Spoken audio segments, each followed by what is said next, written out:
इस प्रश्न में वो कहते हैं कि दो बल्बों पर 60 वाट 220 वोल्ट तथा 100 वाट 220 वोल्ट अंकित है।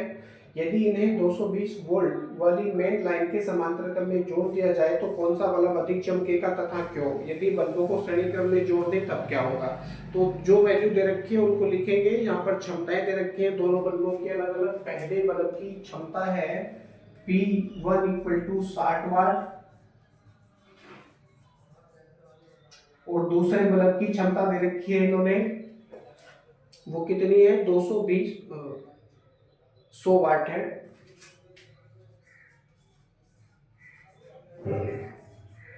वोल्टेज है इनका 220 वोल्ट 220 वोल्ट और 220 वोल्ट ही मेन लाइन से जोड़ा गया है। यानी क्या हो जाएगा? V1 = V2 = V = 220 volt.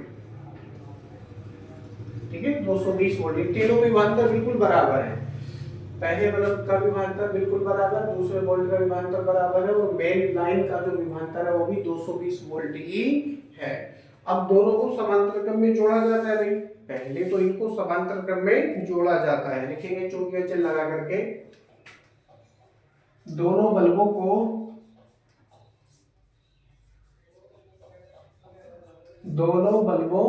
को समांतर क्रम में जोड़ा जाता है।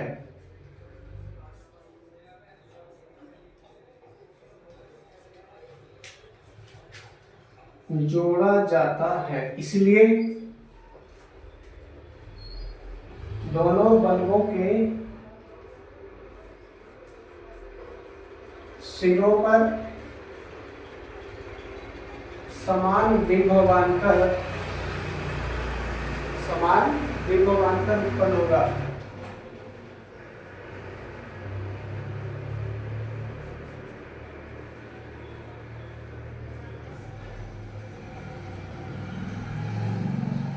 अब पहले बल्ब का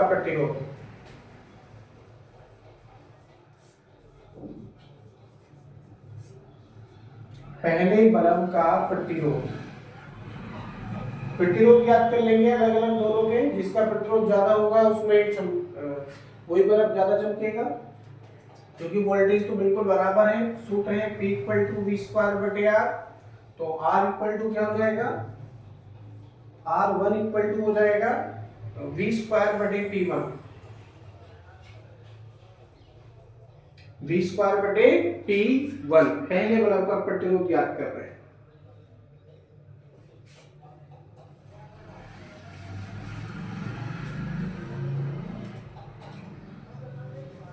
तो R1 =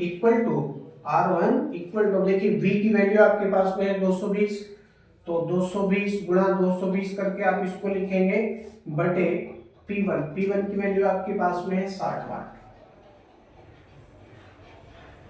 0 से 0 कटेगा, 2 से काटेंगे 2 × 6 और 2 से काटेंगे तो 11 आ जाएगा। इसको करेंगे तो कितना हो जाएगा? 11 11 121 दूनी 242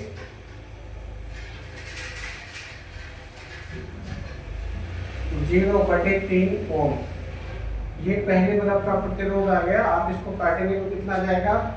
R1 = 806.66 ओम ये आता चला जाएगा आगे को, तो इसलिए इसको यहीं पे छोड़ दीजिए। इसी प्रकार दूसरे बल्ब का प्रतिरोध याद कर लेंगे।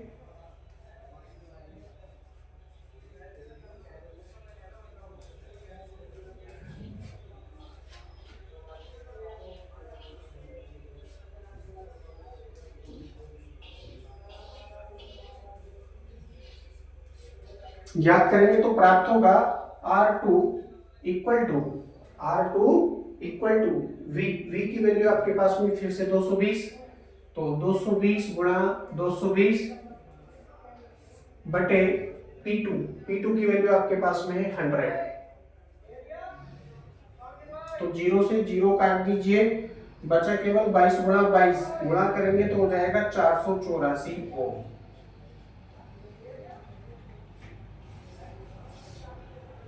484 ओम। अब देखिए एक सूत्र होता है हमारे पास में P = V²/R, जिनसे हमने ये किया लिखेंगे चौकी का चिन्ह लगाकर R1 greater than R2, R1 greater than R2। यहाँ पर पहले बल्ब का प्रतिरोध दूसरे बल्ब के प्रतिरोध से अधिक है, पहले बल्ब का प्रतिरोध दूसरे बल्ब के प्रतिरोध से अधिक है। स्पष्ट है कम प्रतिरोध वाले बल्ब में शक्ति क्षय अधिक होगा।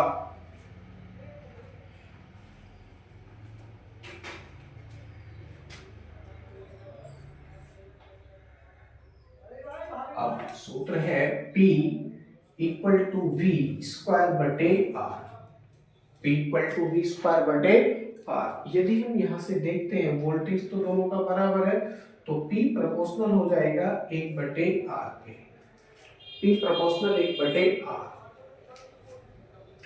अब जिसका प्रतिरोध कम है, जिस बल्ब का प्रतिरोध कम है उसमें शक्ति क्षय अधिक होगा, उसमें शक्ति क्षय अधिक होगा। तो यहाँ पर R1 की वैल्यू कितनी प्राप्त की है आपने 806.66 ओम, और R2 की वैल्यू कितनी प्राप्त की है आपने 484 ओम। तो R1 की वैल्यू R2 से अधिक है, R1 की वैल्यू R2 से अधिक है, इसलिए क्या प्राप्त होगा P2 greater than P1, P2 greater than P1 ये आपको प्राप्त होगा। लिखेंगे अतः दूसरे बल्ब में शक्ति क्षय अधिक होगा,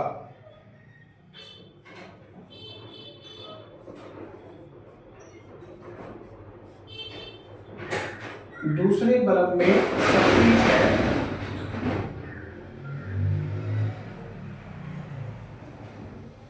अधिक होगा।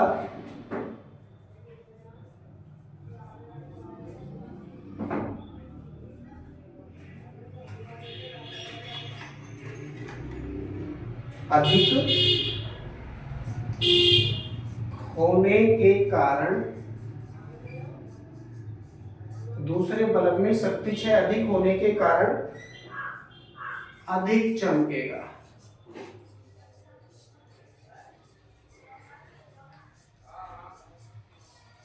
ठीक है, शक्ति क्षय जिसमें अधिक होगा वो अधिक चमकेगा। अतः 100 वाट का बल्ब, अतः 100 वाट का बल्ब, 100 वाट का बल्ब का मतलब है अतः दूसरे बल्ब में शक्ति क्षय अधिक होने के कारण अधिक चमकेगा। दोनों बातें मैंने एक में ही लिख दी है। भैया समांतर क्रम में जोड़ रहे हैं, 100 वाट का बल्ब है तो 100 वाट के बल्ब में प्रतिरोध कम हो जाएगा, प्रतिरोध कम होने के कारण शक्ति क्षय उसमें अधिक हो जाएगा, अधिक शक्ति क्षय करेगा वो बल्ब, तो अधिक चमकेगा।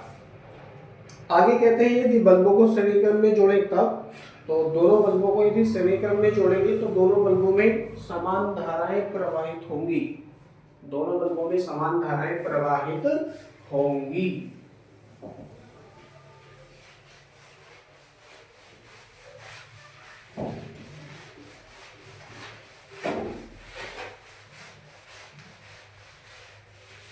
लिखेंगे चुगिया चिन्ह लगा करके।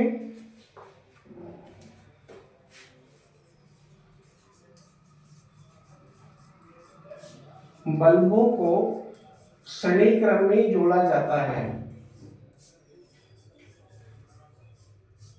बल्बों को श्रेणी क्रम में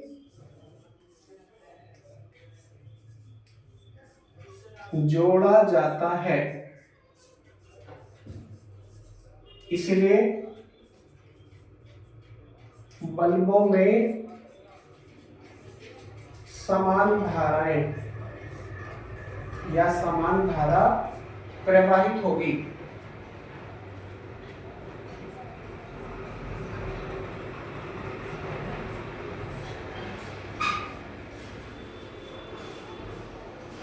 अब जब समान धारा प्रवाहित होगी दोनों बल्बों में तो सूत्र लगाएंगे हम यहाँ पर P equal to I square R, P equal to I square are.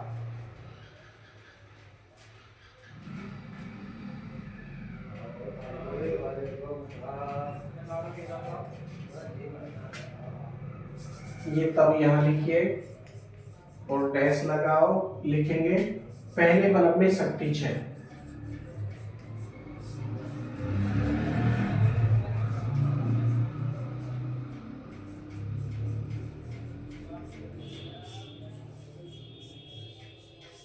पहले बल्ब में शक्ति 6, P1 equal to I square R1, P1 equal to I square R1 तथा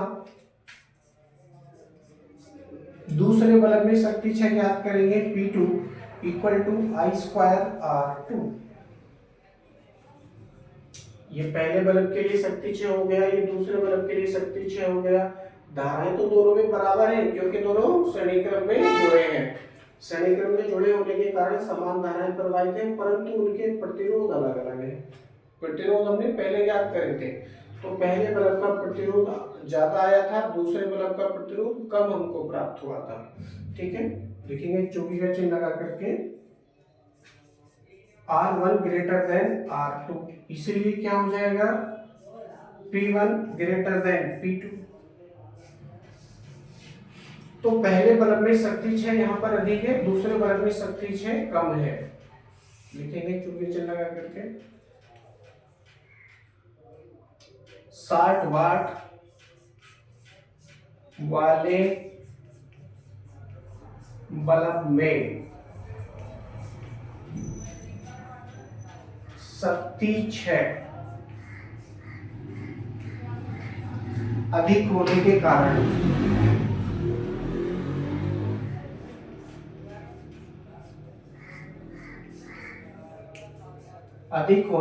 कारण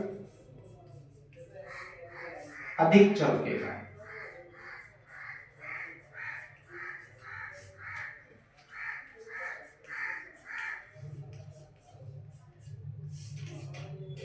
यहां आने के पश्चात ये प्रश्न आपका कंप्लीट हो जाता है, इसलिए का चिन्ह लगाओ यहाँ।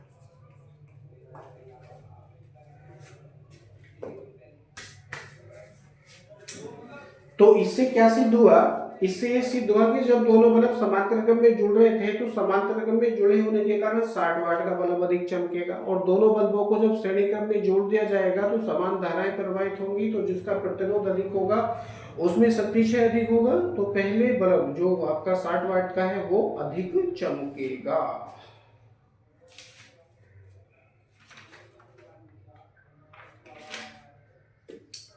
यहां आने के पश्चात ये प्रश्न आपका कंप्लीट हो जाता है।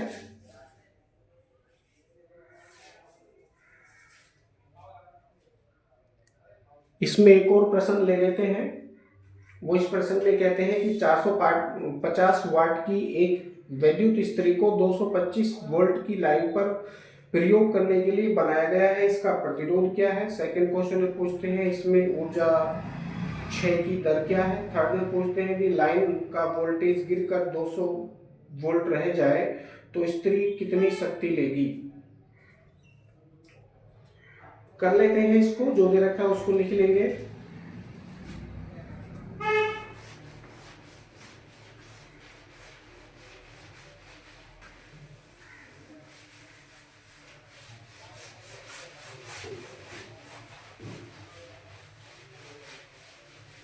यहां दे रखा है वैद्युत इस्त्री की क्षमता दे रखी है 450 वाट, P इक्वल टू 450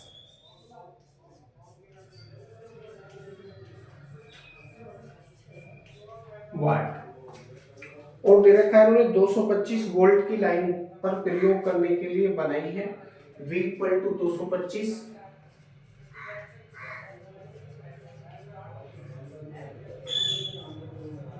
वोल्ट।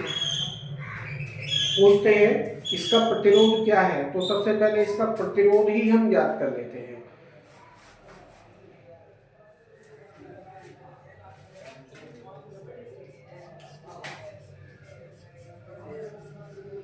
वैद्युत इस्त्री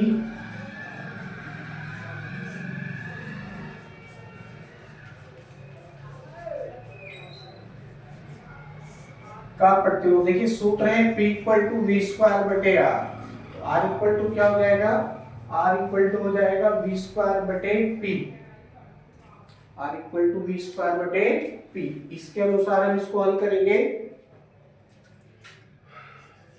आर इक्वल टू वी की वैल्यू आपके पास में है 225, दो बार करके लिखेंगे क्योंकि स्क्वायर है 225 गुणा 225 बटे पी। पी की वैल्यू आपके पास में है 450, इसको 5 से काटेंगे तो 90 बार कटेगा, 9 पंजे 45, 90 बार कटेगा ये। 5 से काटेंगे तो 45 बार कटेगा। 45 से इसको काटेंगे तो ये 2 बार कटेगा। कितना? 2 बार कटेगा।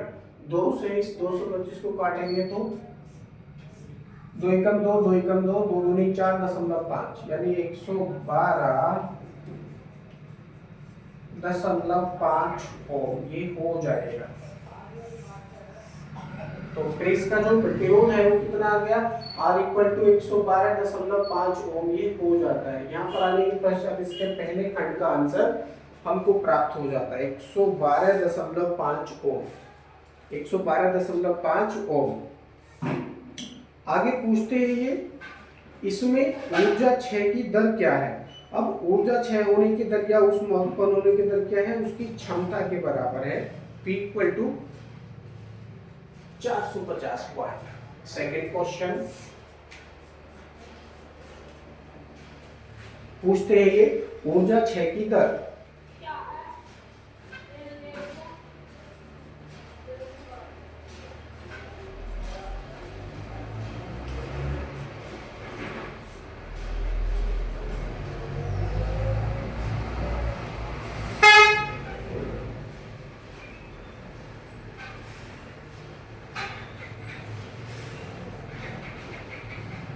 ऊर्जा क्षय होने की दर। ऊर्जा क्षय होने की दर को क्या कहते हैं? उत्पन्न ऊष्मा होने की दर।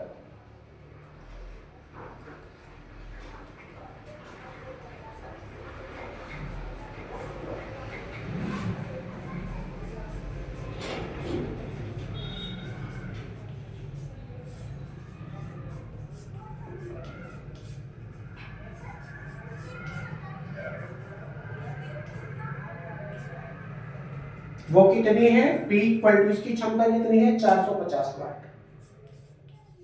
ये दे रखा था हमको डायरेक्टली, कुछ भी करने की आवश्यकता नहीं पड़ी। तो यही हमारा सेकंड आंसर है। ये हमारा सेकंड आंसर है। पूछा था इसमें वैद्युत इस्त्री में ऊर्जा क्षय होने की दर। ऊर्जा क्षय होने की दर को क्या कहेंगे? अथवा ऊष्मा उत्पन्न होने की दर वो कितनी हो जाएगी? उसकी क्षमता के बराबर। क्योंकि कोई भी यंत्र है, वैद्युत यंत्र ले लो, कोई भी वस्तु ले लो या कोई भी व्यक्ति ले लो, अपनी क्षमता से अधिक कार्य नहीं कर सकता है। जितनी उसकी क्षमता होगी वो एक निश्चित क्षमता से अधिक कार्य कभी भी नहीं कर सकता है। तो इसकी क्षमता कितनी है? 450 वाट है। और ये इसमें ऊष्मा उत्पन्न होने की दर भी यही हो जाएगी। इससे ज्यादा यदि इससे कार्य लिया जाएगा अथवा कार्य अधिक लेने का प्रयास किया जाएगा तो इसका जो तंतु है, जो फिलामेंट है, वो फूक जाएगा, वो काम नहीं करेगा। ठीक है, खराब हो जाएगा। तो ये सेकंड खंड का आंसर आपको प्राप्त हो चुका है। थर्ड में पूछते हैं कि यदि लाइन का वोल्टेज गिरकर 200 वोल्ट रह जाए तो इस्त्री कितनी शक्ति देगी? अब देखिए इस्त्री का जो प्रतिरोध है वो निश्चित है, कांस्टेंट है। अब वो बनाए रखने के लिए वोल्टेज गिरकर यदि 200 रह जाएगा तो इस्त्री में शक्ति क्षय ज्ञात कर लेंगे दोबारा से।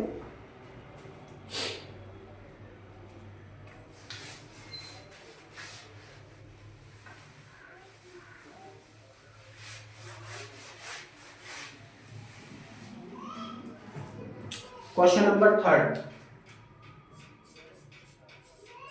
लिखेंगे चौकी का चिन्ह लगा करके। वैद्युत इस्त्री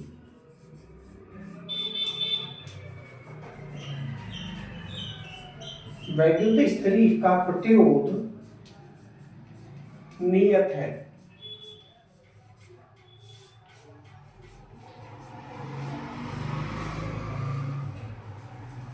वैद्युत इस्त्री का प्रतिरोध नियत है। यदि वोल्टेज गिरकर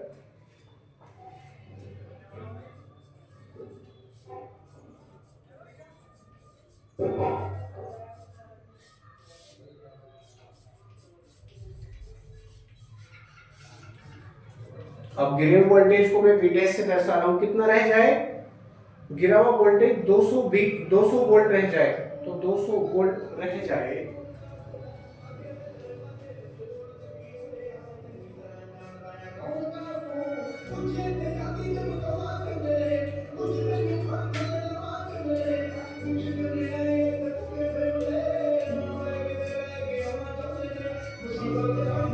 इस्त्री में शक्ति क्षय।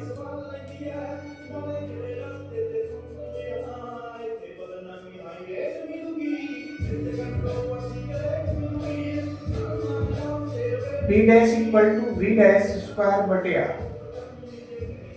इस सूत्र का प्रयोग करते हुए हम ये सारी वैल्यू याद कर लेंगे तो हमको प्राप्त होगा। जरा देखते हैं, वी डैश की वैल्यू हमारे पास में है 200, तो 200 गुणा 200 बटे 112.5 112.5 कैलकुलेशन करेंगे तो क्या प्राप्त होगा 355.6।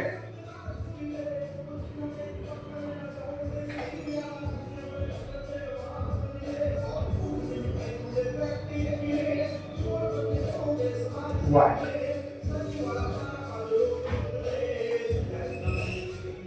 यह आने के पश्चात ये प्रश्न आपका कंप्लीट हो जाता है।